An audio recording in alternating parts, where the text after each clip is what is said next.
اعتقادی طور پر اہل سنت ہو اسی کو سنی کہا جائے گا۔ یہ ہمارا نام کس نے رکھا؟ یہ لازمی ہے کہ ہمیں اس کی پہچان ہو تاکہ ہم اللہ کا اس پر شکر ادا کریں، پھر اس کا تحفظ کریں، اس کی شرائط سمجھیں۔ این سعادت بزور بازو میں کان بخشت خدائے بخشندہ۔ کوئی اپنے زور بازو سے سنی نہیں بن سکتا، اللہ کے فضل سے سنی بن سکتا ہے۔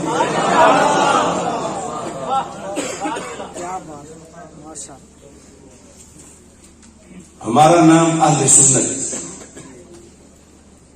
سید المرسلین خاتم النبیین احمد مجتبیٰ جناب محمد مصطفیٰ صلی اللہ علیہ وسلم نے اپنی زبان مقدس سے اہل سنت رکھا ہے۔ شہید کربلا سید الشہداء حضرت سیدنا امام حسین رضی اللہ تعالی عنہ نے زبان رسالت سے خود سن کر آگے امت تک یہ نام پہنچایا ہے، اور ہم سعادت مند ہیں کہ اگرچہ 15ویں صدی میں ہیں، اور پھر اگرچہ مٹی ہماری عجم کی ہے مگر ہمارے سینے میں نور مدینہ منورہ ہے۔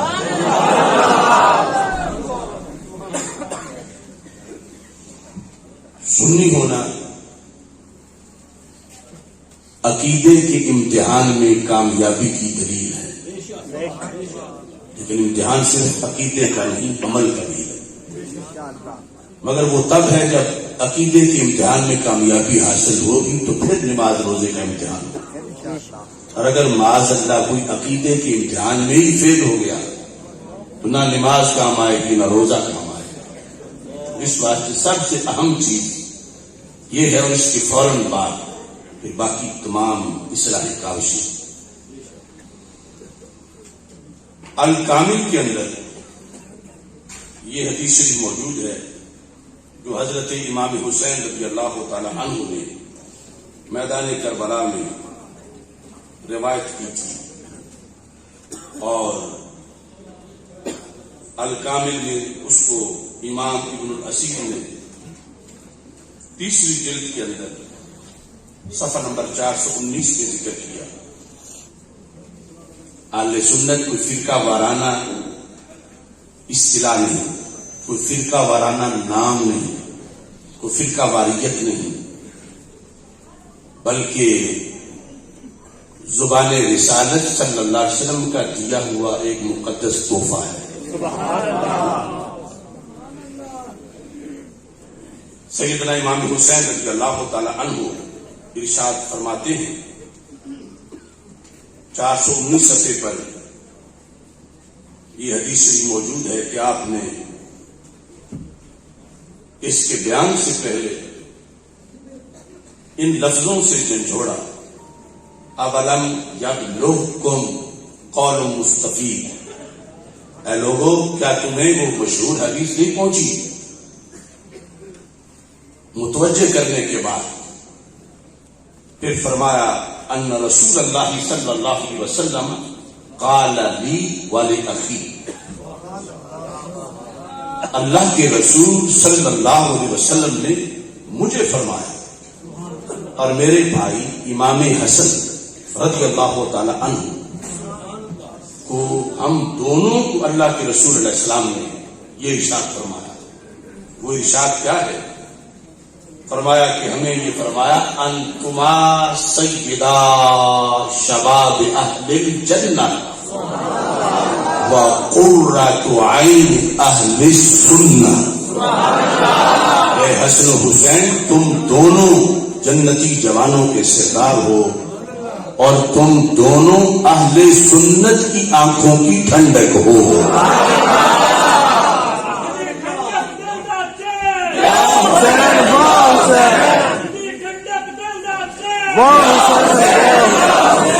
حدیث شریف کے مطابق نعرہ اس طرح لگاؤ، مزید اچھا ہو جائے گا، یا حسن یا حسین۔ دا چین یا حسین یا حسین ٹھنڈک دل دا چین یا حسین یا حسین ٹھنڈک دل دا چین یا حسین یا حسین. ہمارے آقا صلی اللہ علیہ وسلم کی زبان سے یہ لفظ نکلا. آج ہمارے کسی بچے کا نام کوئی اچھے عالم دین رکھ دیں, کوئی پیر طریقت رکھیں, تو ہمیں اس پر خوشی ہوتی ہے کہ ایک بڑی ہستی نے نام رکھا. تو سنی تجھے اللہ کا کروڑوں بار شکر ادا کرنا چاہیے. ادیان اور مسالک دنیا میں طرح طرح کے ہیں, کسی کا کہیں نام گھڑا گیا, کسی کا کہیں نام پڑا گیا. تو وہ ہے کہ تیرا نام زبان رسالت سے نکلا اور پھر پہنچایا کس ہستی نے؟ سیدنا امام حسین رضی اللہ تعالی عنہ نے آگے پہنچایا. انتما سیدا شباب اہل الجنہ وقرۃ عین اہل السنہ. قرہ کہتے ہیں ٹھنڈک کو, عین کہتے ہیں آنکھ کو, اور اہل سنت کہتے ہیں سنی کو. کچھ لوگوں کا یہ خیال ہے کہ شاید یہ 2 صدیوں سے یہ نام شروع ہوا ہے. تو جتنی عمر دین اسلام کی ہے اتنی عمر ہی اہل سنت و جماعت کی ہے. اور پھر یہ بات بھی رسول پاک صلی اللہ علیہ وسلم نے واضح کر دی. دعویٰ کسی چیز کا کوئی بھی کر سکتا ہے. کوئی کہ میرا یہ سارا ضلع ہے, میرا یہ سارا ملک ہے, اگر جو اس کا ایک مرلہ بھی نہ ہو, دعویٰ تو کوئی بھی کر سکتا ہے. ایک ہے حب اہل بیت کا دعویٰ کرنا, اور ایک ہے زبان رسالت سے کسی کو سند مل جانا.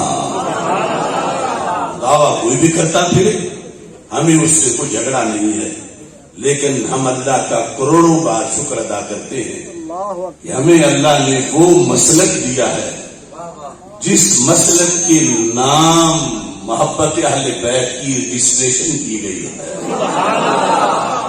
کس کی طرف سے؟ رسول اکرم نور مجسد شفیع معظم صلی اللہ علیہ وسلم کی طرف سے, اور جن کی محبت کی بات ہے وہی آگے پہنچا رہے ہیں. قرۃ عین اہل السنہ. حسنین کریمین کی محبت جو ہے وہ سنیوں کی آنکھ کی ٹھنڈک ہے. اور یہاں ہی یہ بات بھی سمجھ لینی چاہیے کہ یہ ساری بحث کا انحصار جو ہے, انحصار عقیدہ ختم نبوت پر ہے. ہمارے آقا صلی اللہ علیہ وسلم کی آنکھ مبارک قیامت تک کے حالات کو دیکھ رہی تھی, تو صرف ہمیں اہل سنت کا نام ہی عطا نہیں کیا, اس کے تحفظ کا طریقہ بھی بتایا. آج کچھ لوگوں نے یہ جب نام ہم سے چھیننا چاہا, اپنی تنظیم کا نام اہل سنت والجماعت رکھ کے, تو پلٹ کے ہم نے حدیث کو پڑھا تو سرکار نے فیصلہ تو کس کا بھی اسی دن فرما دیا تھا. اہل سنت والجماعت نام رکھنے سے کام نہیں بنتا. کیکروں پہ کبھی پھل نہیں لگتا. ہر پھل کا مدار ایک خاص بیج پر ہے. جن کے سینے کھنڈر اور ویران ہوں, حسنین کریمین کے بغض سے بھرے ہوئے ہوں, ان کو دربار رسالت سے اہل سنت کا نام نہیں ملا. اہل سنت کا نام ان خوش نصیبوں کو ملا ہے. اگر دل کو چیرا جائے تو آدھے پہ حسن لکھا ہو, آدھے پہ حسین لکھا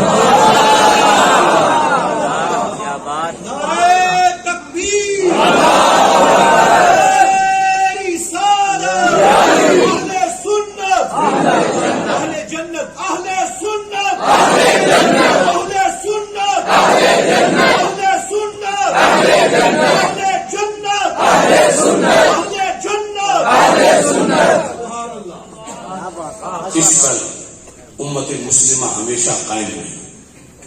صحابہ و تابعین اس شناخت پر انہوں نے زندگیاں بسر کی. آج یہ بھی ایک فتنہ ہے، کچھ لوگ کہتے ہیں ہم جنرل مسلم ہیں، یہ تو فرقہ وارانہ نام ہے، اس کے بغیر بھی ہمارا گزارا ہو سکتا ہے.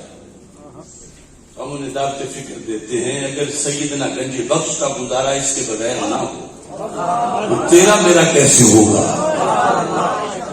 اگر غوث اعظم رضی اللہ تعالیٰ عنہ کا گزارا اس کے بغیر نہ ہو تو تیرا میرا کیسے ہوگا؟ اگر سادہ و تابعین اس کو ضروری سمجھے تو آج ہم اس کو کیسے ترک کر سکتے ہیں؟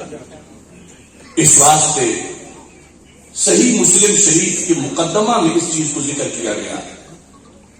سیاستہ میں آج لوگ کہتے ہیں کہ تقریر بھی سننی ہے جس کی بھی سن لو، قرآن بھی سننا ہے جس سے بھی سن لو، جمعہ ہی پڑھنا جس کے پیچھے پڑھ لو، بچے ہی پڑھانے ہیں جہاں بھی پڑھا لو، جمعہ ہی پڑھنا ہے، نماز ہی پڑھنی ہے.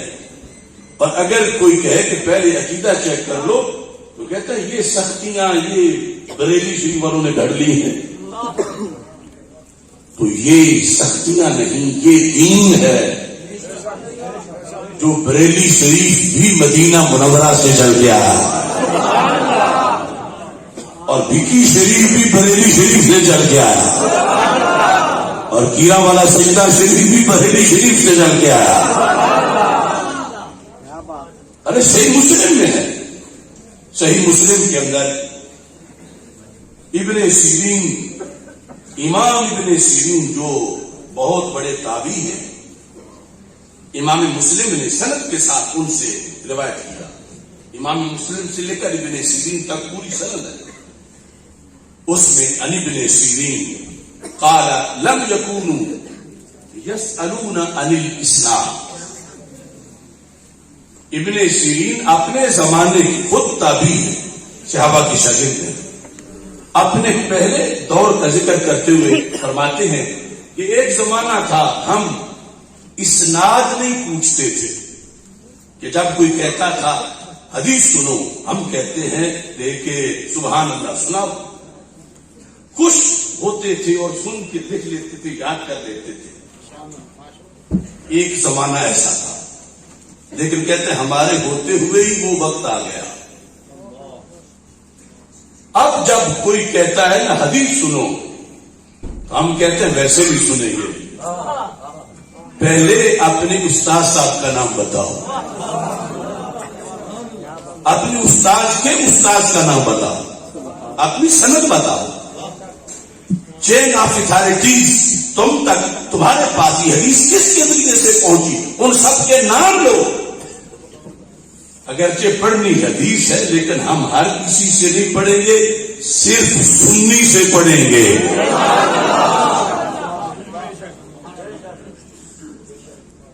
وہ کہتے ہیں لم یکونوا یسألون عن الاسناد. ابن سیرین کہتے ہیں ہمارے بڑے اولین تابعی اسناد نہیں پوچھتے تھے. فلما وقعت الفتنہ، جب فتنہ آ گیا، کیا آیا؟ فتنہ آیا. کیا فتنہ تھا؟ یہاں فتنہ سے مراد یہودیت نہیں، اگرچہ وہ فتنوں میں بہت بڑا فتنہ. یہاں فتنے سے مراد نصرانیت نہیں، سکھ ہندو ان کا کلچر نہیں. فلما وقعت الفتنہ، جب وہ بد اعتقادی آ گئی، جو کہتے تو اپنے آپ کو مسلمان تھے مگر ان کے نظریات صحابہ سے متصادم ہو گئے. کہتے جب یہ فتنہ آ گیا تو پھر کہتے ہم نے پہرا لگا دیا کہ اب ہمارے کانوں میں ہر کسی کی بات نہیں جائے گی، ہمارے بچے ہر کسی سے نہیں پڑھیں گے. یہ ذرا ہوش سے سننا بات ہے ابھی دور صحابہ و تابعین کی. اب تو فتنوں کی ماں نے کروڑوں بچے نکال دیے ہیں. اور آج تیری میری کیا حیثیت ہے؟ وہ ابن سیرین ہے، ان کی ول پاور کتنی مضبوط ہے وہ کتنی استقامت والے ہیں. لیکن کہتے ہیں لما وقعت الفتنہ، جب فتنہ آ گیا، رفض کا فتنہ، خارجیت کا فتنہ، ناسبیت کا فتنہ، اعتزال کا فتنہ، مرجیہ، جبریہ، قدریہ کا فتنہ، جب فتنہ آ گیا تو تدریس اور تعلیم تبلیغ کے لیے ایک فرض بڑھ گیا. وہ کیا تھا؟ قالوا سموا لنا رجالکم. پھر یہ لازم قرار دیا گیا کہ جو بھی پڑھائے پہلے سند بتائے. اللہ اکبر. یعنی اعلان ہوتا تھا کہ حضرت صاحب آئے ہوئے سارے اکٹھے ہو جاؤ ان کا درس سنو. تو ابن سیرین کہتے ہم ویسے بھی درس سنتے تھے. ہم کہتے تھے بتاؤ حضرت صاحب کون ہیں، استاد کے استاد کون ہیں؟ کہتے تھے فَيُنْظَرُ إِلَىٰ أَهْلِ السُّنَّةِ. یہ صحیح مسلم میں لفظ لکھے ہوئے ہیں مقدمہ میں کہ یہ کیوں پوچھتے تھے کہ اپنے رجال بتاؤ، اپنے اساتذہ جو بتانا چاہتے ہو کس سے سنا تھا، اس نے کس سے سنا. یہ تفسیر کیوں پوچھتے تھے؟ اس لیے نہیں پوچھتے تھے کہ پتا چلے کہ وہ پیسے والا ہے یا غریب ہے. اس لیے نہیں پوچھتے تھے کہ پتا چلے وہ چیما ہے یا چٹھا ہے. اس لیے نہیں کہ پتا چلے گورا ہے یا کالا ہے. کہتے ہیں اس لیے پوچھتے تھے پتا چلے کہ سنی ہے یا غیر سنی ہے. فَيُنْظَرُ إِلَىٰ أَهْلِ السُّنَّةِ.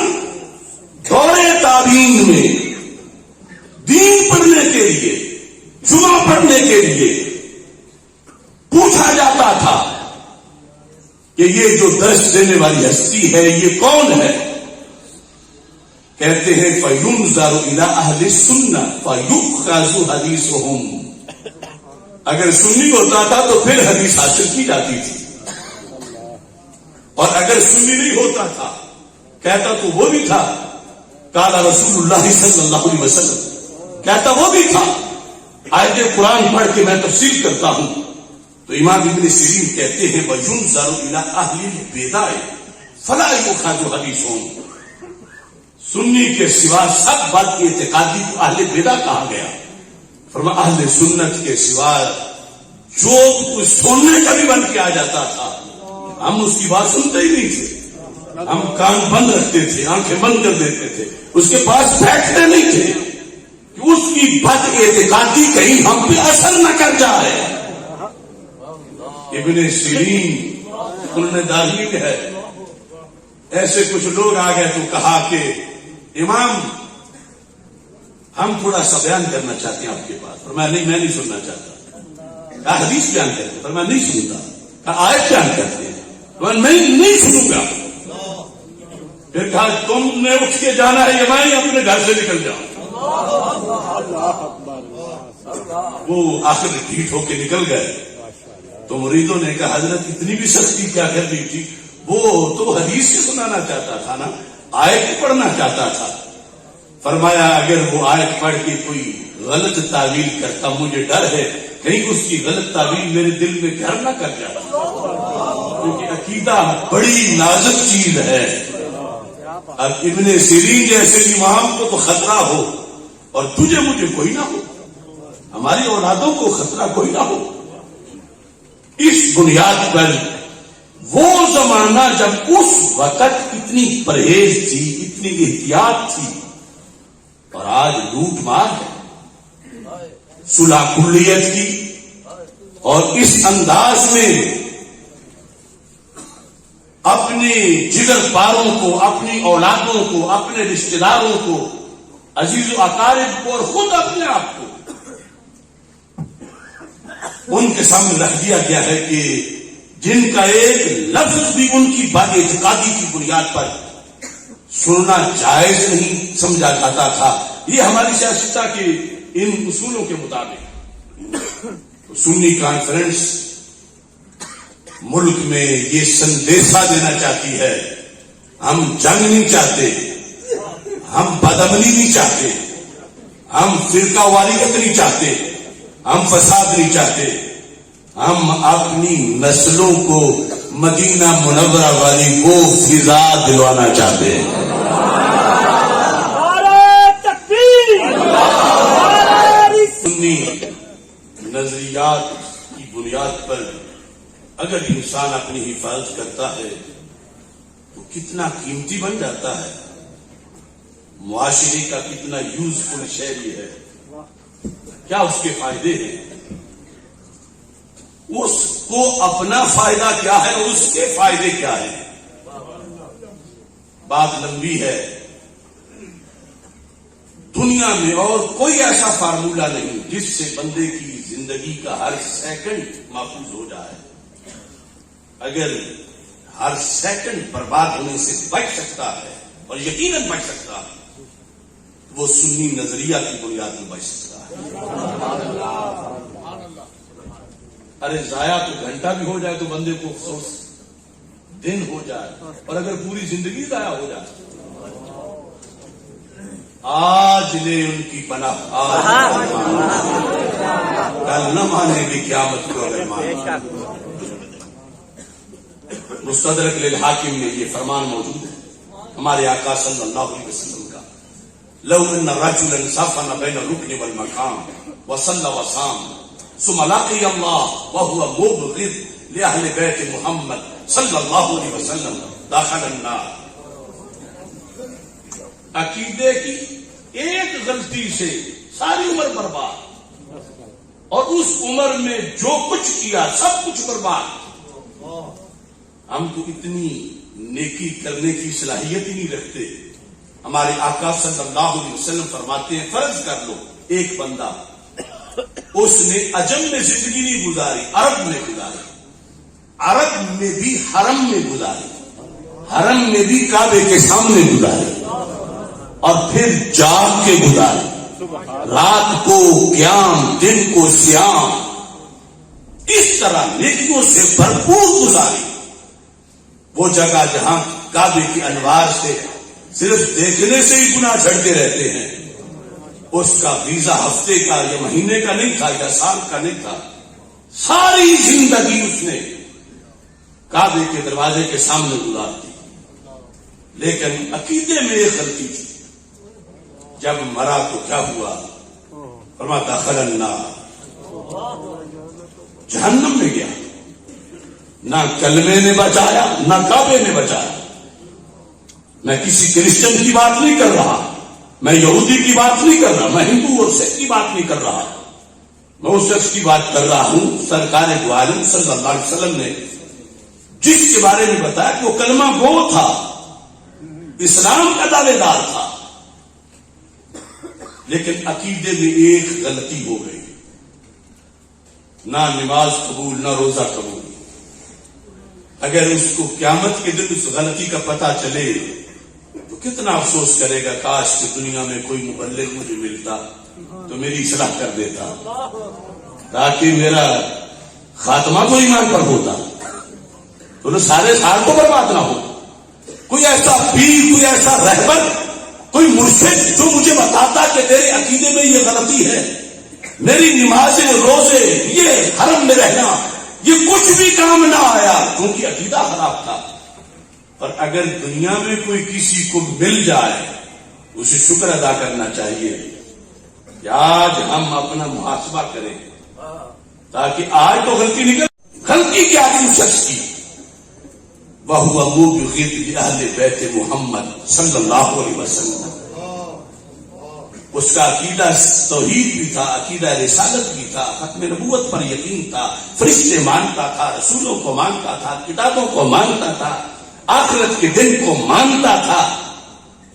لیکن اس کے دل میں معاذ اللہ آل رسول صلی اللہ علیہ وسلم کا بغض تھا. اس فالٹ کی وجہ سے سارے عقیدوں کے کوئی فائدہ نہیں ہوا اور پھر کسی عمل کا کوئی فائدہ نہیں ہوا. تو ایک عقیدے کی بنیاد پہ ساری زندگی برباد. تو پھر کیوں نہ بندہ روزانہ انالیسس کرے، دیکھے کہ کہیں اسی عقیدے میں کوئی فالٹ تو نہیں آ رہا. داخل النار، کلمہ بچاتا ہے انسان کو مگر تب جب قبول ہو، کعبہ بھی ہاتھ پکڑتا ہے مگر تب جب کعبہ اس کے ایمان کو صحیح سمجھے، نماز بچا لیتی ہے، روزہ بھی جنت لے جاتا ہے مگر تب جب وہ قبول ہو۔ اور عقیدے کی غلطی سے تو یہ کوئی چیز قبول ہی نہیں ہوتی۔ داخل النار، جہنم میں گیا۔ اور اسی مستدرک میں دوسری حدیث ہے کہ میرے آقا صلی اللہ علیہ وسلم فرماتے ہیں ان اللہ اختارنی واختار لی اصحابا، رب نے اپنے لیے مجھے چنا اور رب نے میرے لیے میرے صحابہ کو چنا۔ آل تو پھر آل ہے، آل کا تو بڑا کمال ہے، لیکن اصحاب کا معاملہ بھی ستی سا نہیں، انہیں سرکار چن لیتے اللہ کے رسول صلی اللہ علیہ وسلم، تو پھر بھی کسی امتی کے لیے جائز نہیں تھا کہ ان میں سے کسی پہ تان کرے، کہ جسے سرکار کہیں یہ میرا ہے یا یہ میری چوائس ہے، یہ میں پسند کرتا ہوں، امتی کون ہوتا ہے اس پہ تان کرے۔ اور یہاں تو بات اس سے بھی آگے کی ہے، میرے آقا علیہ السلام فرماتے ہیں میں نے نہیں چنے، میرے رب نے چنے ہیں۔ تو صحابہ پہ تنقید کچھ لوگوں نے فیشن بنایا ہوا ہے، صحابہ پہ تنقید اللہ کی علم پہ تان ہے۔ یہ معذلہ تو کنہیں چنتا رہا، تجھے پتا نہیں تھا کہ اگلے دن انہوں نے کیا کرنا ہے، سال بعد کیا کرنا ہے۔ اتنی بڑی جسارت ہے جب کسی ایک صحابی پر بھی کوئی تان کرتا ہے۔ تو میرے آقا علیہ السلام نے فرمایا یہ میں نے نہیں چنے، میرے رب نے چنے۔ فرمایا رب نے اپنے لیے مجھے چنا، ان اللہ اختارنی، اپنے لیے رب نے مجھے چنا کہ میں اس کا حبیب ہوں، اور پھر میرے لیے رب نے میرے صحابہ چنے، پھر کئی 2 بار چنے، کئی 3 بار چنے، کئی 4 بار چنے۔ صحابی کے ساتھ میرے وزارت میں بھی چنا، ان کو میری خلافت میں بھی چنا، انہیں بحثیت میرے سسر کے چنا، انہیں بحثیت میرے داماد کے چنا، ان کو میرے انصار بنایا۔ فرمایا فمن سبہم، جو ان میں سے کسی کو گالی دے فعلیہ لعنت اللہ والملائکہ والناس اجمعین، اس پر اللہ کی لعنت، فرشتوں کی لعنت، سارے انسانوں کی لعنت۔ لا یقبل منہ یوم القیامت صرف ولا عدل، فرمایا جس نے ان میں سے کسی کو گالی دی قیامت کے دن نہ اس کا فرض قبول ہوگا نہ نفل قبول ہوگا۔ ہر صحابی نبی جنتی جنتی، ہر صحابی نبی جنتی جنتی، ہر صحابی نبی جنتی جنتی۔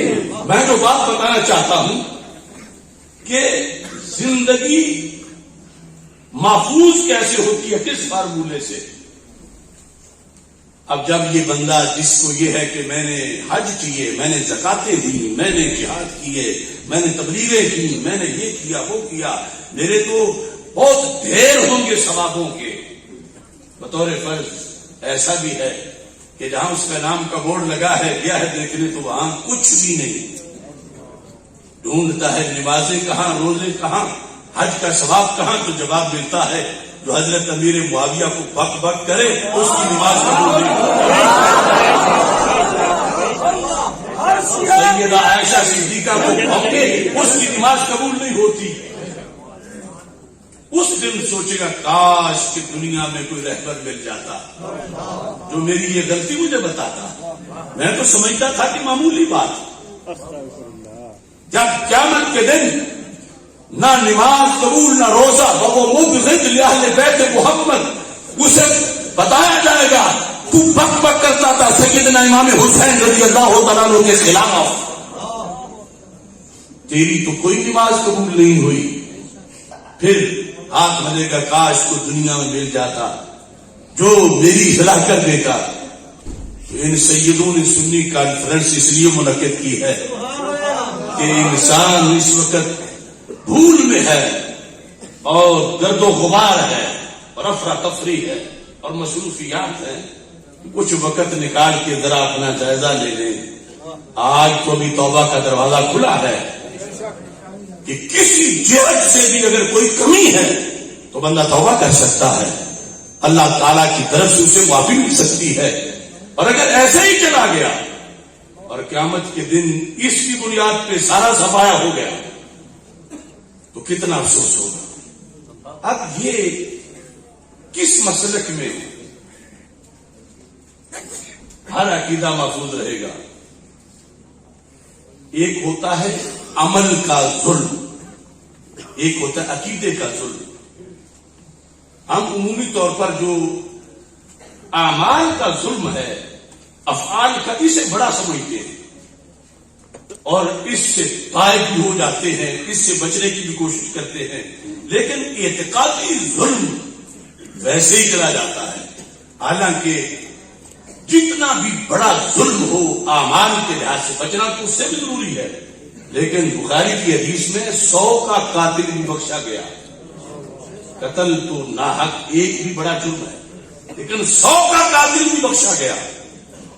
ادھر اتنا بڑا ظالم تھا کہ 100 انسان کو ناحق قتل کیا تھا، بخشا گیا. مگر عقیدے کی تو معمولی سی دراڑ بھی بخشی نہیں جائے. ان الشرک لظلم عظیم کیوں کہا گیا؟ قتل بھی ظلم ہے، مگر شرک وہ ظلم ہے 100 قتل بھی وہاں نہیں پہنچتا. اور لوگ ادھر سوچتے نہیں. ظلم ہے وضع الشیء غیر محلہ ہی. اللہ کو جیسے ماننے کا حق ہے ویسے ماننا عدل ہے. وَمِمَّنْ خَلَقْنَا أُمَّةً يَهْدُونَ بِالْحَقِّ وَبِهِ يَعْدِلُونَ. کچھ لوگ عدل کرتے ہیں، اعتقادی عدل